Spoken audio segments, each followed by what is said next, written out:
Sony deciding to end physical games just got worse for them, as they're already facing multiple different litigations from having a monopoly and just unfair pricing and stuff in different parts of the world. But now we have a brand new lawsuit when it comes to it, and it's nearly $500 million. Now, whether this goes anywhere or not, who knows? But we've got to talk about what's happening, the issues and impact of it, and what could happen in the future. Plus, we've got some other news to go over. But before we continue, we are giving away a Nintendo Switch 2 at 140,000 subscribers, or on September 1st, whichever comes first. Subscribe, like, comment. The winner will be chosen at random, and it's a worldwide giveaway. Thanks, peeps. Okay, so this was on Insider Gaming. Shout outs to them, but The Gamer and multiple other people have reported on this. So Sony staring down a $457 million lawsuit as disc deletion decision lingers. Now, it was recently discovered that a Dutch consumer group has filed a massive lawsuit against Sony that aligns perfectly with the tech titans' recent decisions to scrap the physical production of new PlayStation games from January 2028. No more discs will be printed for games released after January 2028, a revelation that threw the gaming industry into disarray. The group claims to have filed the lawsuit on behalf of a whopping 1.7 million Dutch PlayStation users and is seeking 457 million in damages for exorbitant prices in the PlayStation Store. This wouldn't be the first time such a lawsuit has succeeded against Sony if it were to go all the way. Now, the Sony lawsuit is the latest in the no disc saga. Now, a few weeks ago, we've talked about this. Sony stood up and said, we're no longer printing discs because our consumers want that, and we're just going to ignore the millions upon millions of people who buy physical games. But if you remove the corporate speak, what they're really saying is, we don't want to spend the money because we want to push everybody towards digital because we make way more money when people buy games digital. That's what they truly wanted to say. A consumer group in the Netherlands has also filed a staggering lawsuit against Sony, stating that the company's store commission could push higher prices than ever before, leaning into the topic of monopolization yet again. The lawsuit invites all comers to join, and it states clearly, quote, "You are paying too much for PlayStation games." It's worth pointing out that the lawsuit was kicked off in earnest last year when Stichting and Massachad and Consument formally summoned Sony to appear in court in the Netherlands.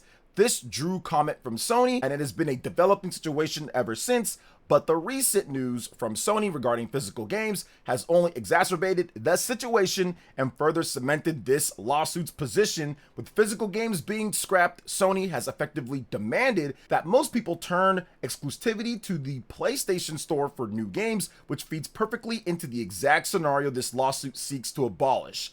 So here's the problem. Here's the big issue with this, and I've talked about this before. I put this out on Twitter.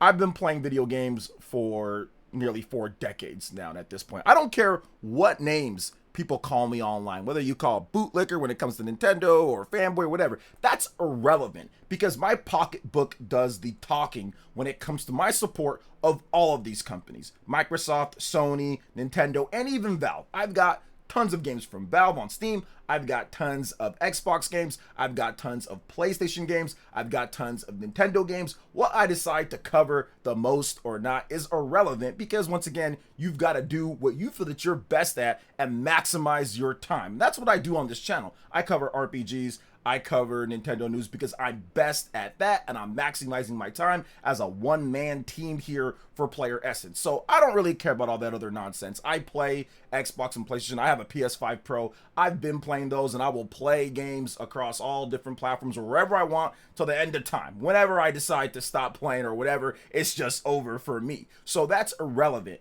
I showed this picture. This is just a small portion of my PlayStation physical games. I'm not just someone out here talking just to talk. PlayStation ending physical games is a massive mistake. It is a huge mistake. It is a blunder that is going to turn the tide of so many things if they don't reverse this decision. And I know some people are saying, oh, Well, most of their customers buy digital anyway. That's what they told us. Yes, companies will tell you exactly what they want you to hear. They will not tell you the full truth with nuance in between. Like, oh, if you split those out into games that are actually available physically, a lot of consumers decide that they want to buy a physical copy of the game. You should ask Sony to release that data. What's the data on big AAA titles that they release or other companies release? What's the data on the physical to digital split?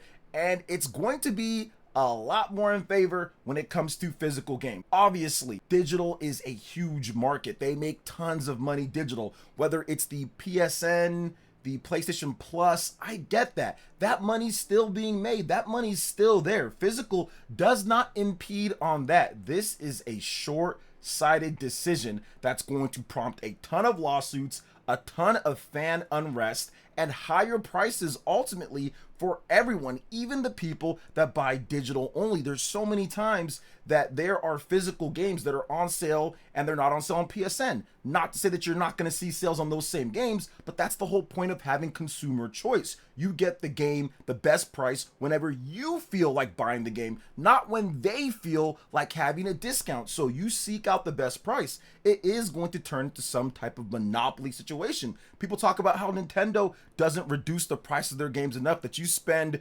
$70 or $60 on a game that's old. Well, yeah, if you don't want to actually look at all the different places that have Nintendo games on discount or sale, physical right there. And that's something that Nintendo has even stated in their statement when they decided to change the whole digital and physical pricing. They said retailers set their own, so the prices could be different. And that's exactly what's been happening for decades with Nintendo. So if you want to know why Nintendo fans still just buy and support, even though there's not a ton of discounts all the time or permanent discounts on older games, well, we've been able to get those games for cheaper all the time, whether it's through OfferUp or Facebook Marketplace or eBay or a random yard sale or at swap meets or anywhere. People have been able to buy Nintendo games for way cheaper for the longest time. So that's one of those things that physical gaming helps alleviate the prices that you see on the eShop if you don't get the deal that you want. You can always go physical and you can get a better deal on Breath of the Wild, or you can get a better deal on Animal Crossing or any other game. You don't always have to go there to the eShop and spend full price. That's the important thing. That's the major thing here. And that's something that, once again, if Sony does not reverse this decision, and if they come in with a $1,000 plus PlayStation 6, they have built up a lot of goodwill in the PlayStation 4 era. They have lost a lot of that goodwill in the PS5 era. And with a $1,000 price tag plus a cross-generation period that's going to see pretty much every major developer still make games on PlayStation 5 and optimize their game for PlayStation 5 more so than anything, because that's where the install base is, this could turn into a disaster for the PlayStation 6. I'm not even trying to fearmonger or anything like that. This could be a complete disaster for PlayStation 6 and Sony if they do not fix this and get people on their side. Now, I know people think, okay, Nintendo, they don't have the hardware, they're not going to have the Western third-party support, but I'm telling you, things can change in a hurry.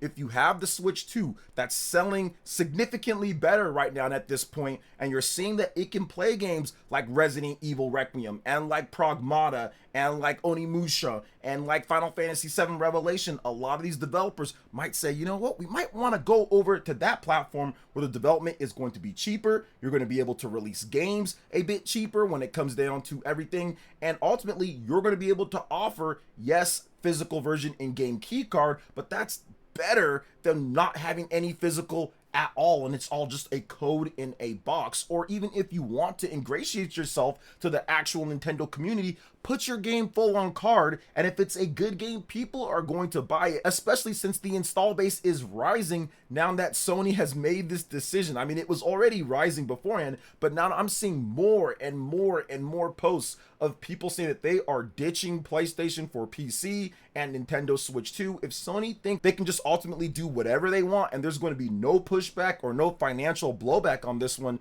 especially with a $1,000 system coming up and a cross-generation period, I think they're banking way too much on all of those PSN users and what's happening there. Like, you have it now, but it can disappear in an instant if you're not careful. So we'll see what happens there. I'm hoping that Sony does reverse course on this one.